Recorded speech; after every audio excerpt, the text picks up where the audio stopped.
अस्सलाम वालेकुम वरहमतुल्लाहि वबरकातुहू। नमस्ते, आदाब। उम्मीद है सब अच्छे होंगे। आ गए एक और नई वीडियो के साथ में। आज की वीडियो जो है असदुद्दीन ओवैसी साहब जो है बहरीन, सऊदी, कतर के दौरे पे हैं। ये पूरी टीम आई है। तो जो अभी पहलगांव में जो हमला हुआ था आतंकियों के द्वारा, निर्दोष लोगों की हत्या की गई, उसी की उसमें जो है मीटिंग थी हैं।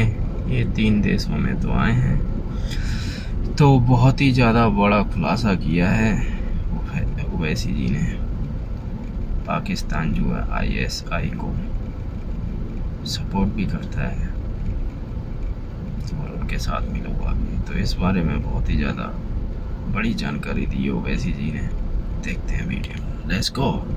बड़ी खबर आपको बता दें, ओवैसी ने बहरीन में प्रमुख हस्तियों के साथ बातचीत के दौरान पाकिस्तान को एक नापाक मुल्क बताया। ओवैसी ने बड़ा बयान दिया। उन्होंने कहा इस बार कल्पना से परे पाकिस्तान को जवाब मिला है। पाकिस्तान ने दुस्साहस किया तो खैर नहीं। ISIS और पाकिस्तान आतंकी एक जैसे हैं। एक बार फिर से असदुद्दीन ओवैसी ने पाकिस्तान पर बड़ा हमला किया। The truth is that these terrorist organizations have justified killing of innocent people in India, and they have out of context quoted Quranic verses. क्या खूब बयान दिया भाई। They have out of context quoted the hadiths of Prophet Muhammad sallallahu alaihi wasallam. And in our opinion, there is no difference between these terrorist organizations in Pakistan and the ISIS Takfiri ideology. This we must remember.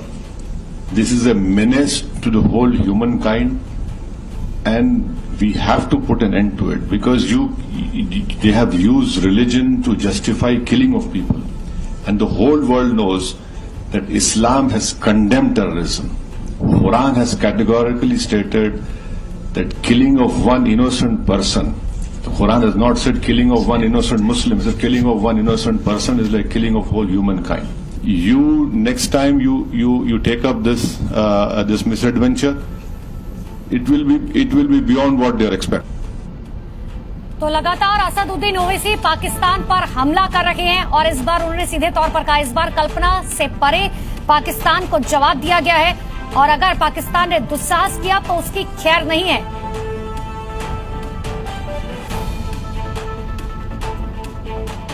Bahrain में ये असदुद्दीन ओवैसी के पाकिस्तान पर surgical strike से कम नहीं है। फर्क इतना है कि ये कूटनीतिक सर्जिकल स्ट्राइक है, जहां हमारे 57 सांसद दुनिया भर में पाकिस्तान को एक शुरुआत में करना चाहूंगा असदुद्दीन ओवैसी से।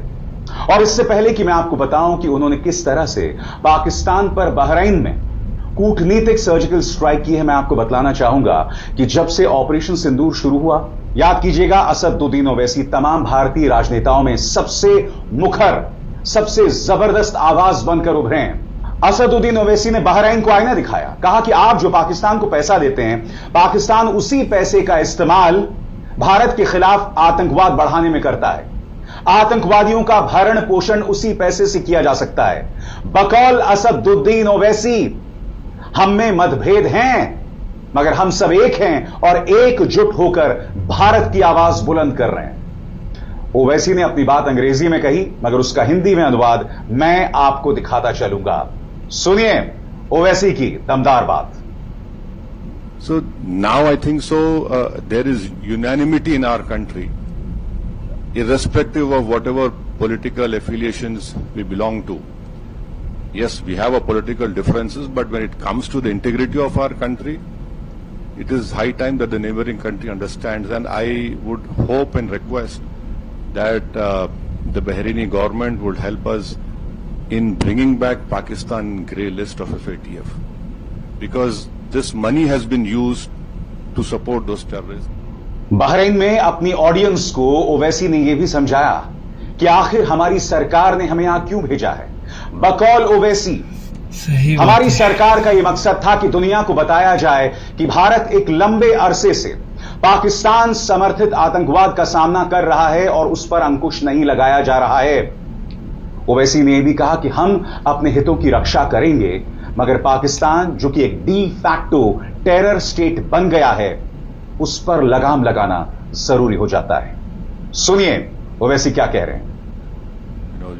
You know the first and last one, and because of that concern, our government has sent us over here and various delegations comprising of all party members of parliament to different parts of the world, so that the world knows the threat which India has been facing from last so many years. And unfortunately, we have lost huge amount of human lives. Innocent people have been killed, and the fact of the matter is that this problem emanates from Pakistan only. Unless and until Pakistan stops promoting, aiding, sponsoring all these terrorist groups, this issue will not go away. And India has exercised utmost restraint in dealing with this problem. तो बकौल ओवैसी, जब तक पाकिस्तान इन आतंकवादी संगठनों को बढ़ावा देना, मदद करना और फंडिंग देना बंद नहीं करेगा, तब तक यह समस्या खत्म नहीं होने वाली। और ओवैसी ने इन्हीं लफ्जों में पाकिस्तान को चेतावनी दे डाली।